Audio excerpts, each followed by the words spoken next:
Buenas tardes. El propósito de esta entrevista es para que usted nos resuelva una serie de incógnitas sobre la violencia religiosa. Nosotros somos de la Fundación Universitaria del Área Andina y esto es un pequeño trabajo. ¿Me regala su nombre? Manuel Cantillo. Soy pastor de la Comunidad Cristiana Villanueva de Codazzi. Bueno, Pastor Manuel, teniendo en cuenta que la violencia religiosa hace referencia a todos los fenómenos en los cuales la religión se ve sometida a estos comportamientos violentos. Aquí se hace referencia en el aspecto simbólico del acto. Dentro de su condición como pastor, ¿considera usted que juzgar a otra persona por su proceder, teniendo en cuenta sus creencias cristianas, es un acto de violencia religiosa? ¿Por qué? Bueno, cuando la persona tiene un punto religioso y está inclinado en la política y se comienza a juzgar a la persona por su condición religiosa, yo creo que sí puede ser un acto de violencia religiosa. ¿Por qué?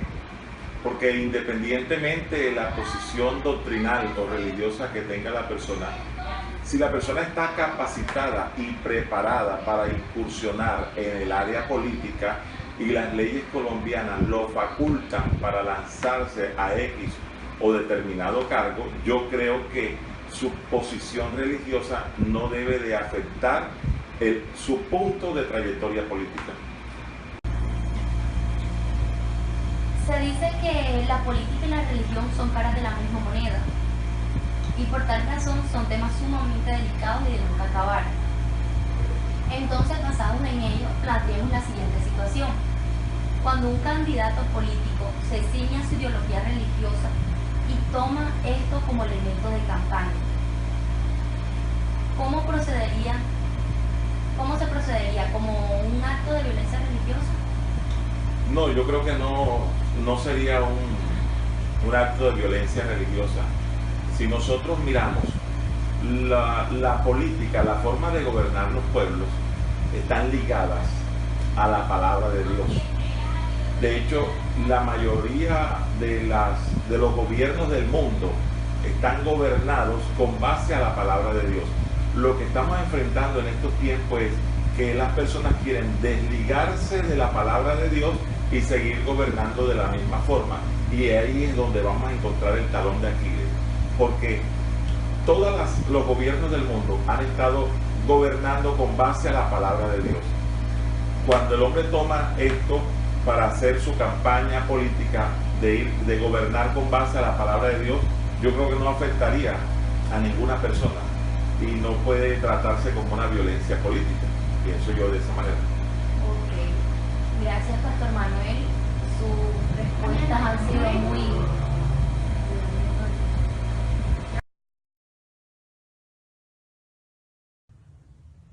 Buenas noches. El propósito de esta entrevista es para que usted nos resuelva una serie de preguntas sobre la violencia política. Somos estudiantes del área andina, quinto semestre de psicología. ¿Nos regala su nombre y qué profesión tiene, por favor? Gustavo Campos, abogado.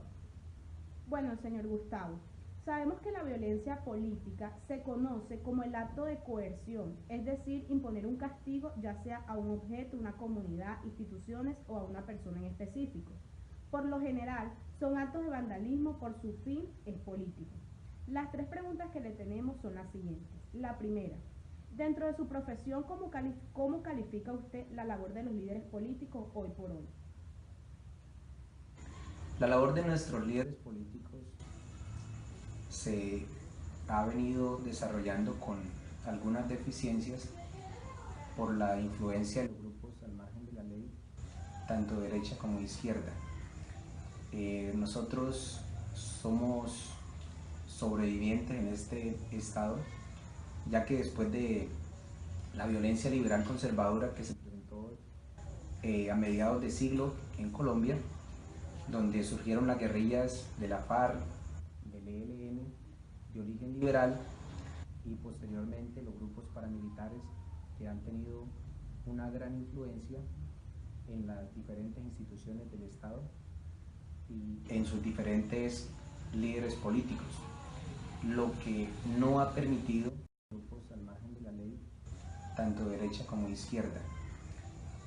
Nosotros somos sobrevivientes en este estado, ya que después de la violencia liberal conservadora que se presentó a mediados de siglo en Colombia, donde surgieron las guerrillas de la FARC, del ELN, de origen liberal, y posteriormente los grupos paramilitares que han tenido una gran influencia en las diferentes instituciones del Estado y en sus diferentes líderes políticos, lo que no ha permitido que Colombia haya una completa libertad por parte de los electores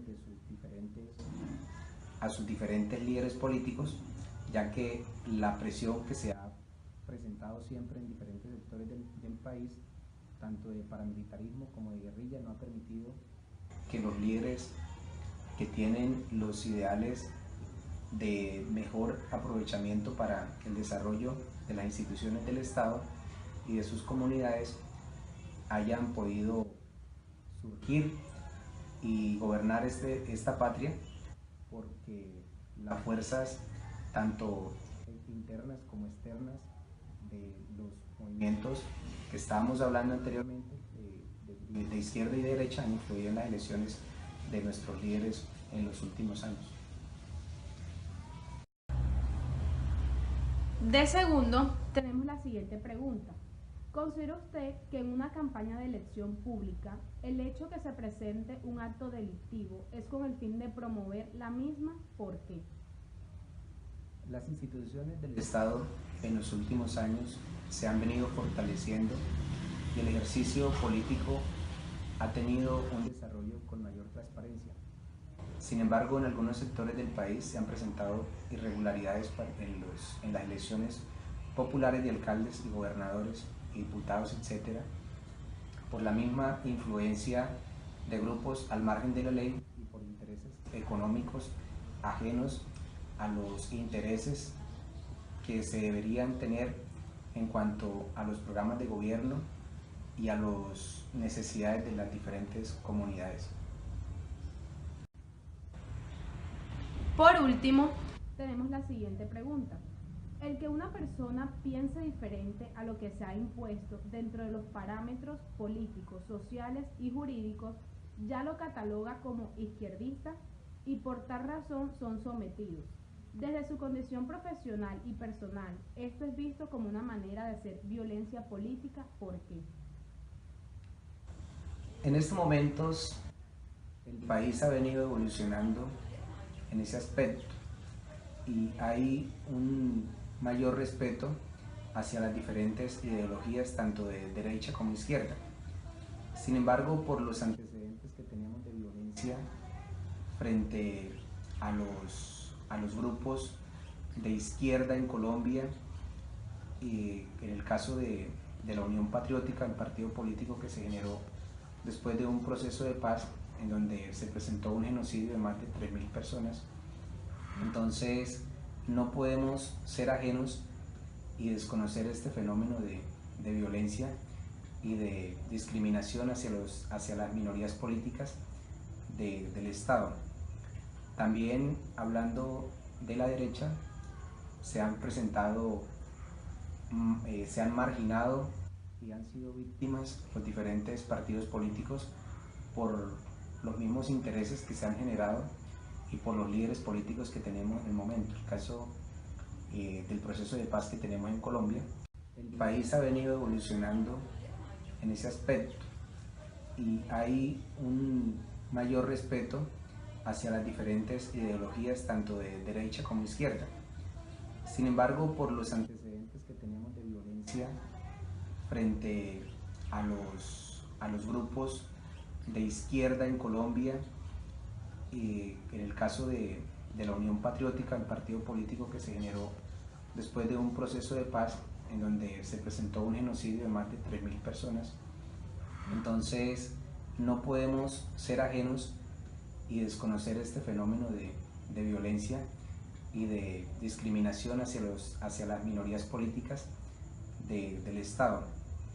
También, hablando de la derecha, se han presentado se han marginado y han sido víctimas los diferentes partidos políticos por los mismos intereses que se han generado y por los líderes políticos que tenemos en el momento. El caso del proceso de paz que tenemos en Colombia, que todos los que apoyan el proceso de paz son catalogados izquierdosos, y los de la oposición que no lo apoyan son catalogados de ultraderecha, porque hay unos intereses muy marcados dentro de los líderes políticos que tenemos en el momento.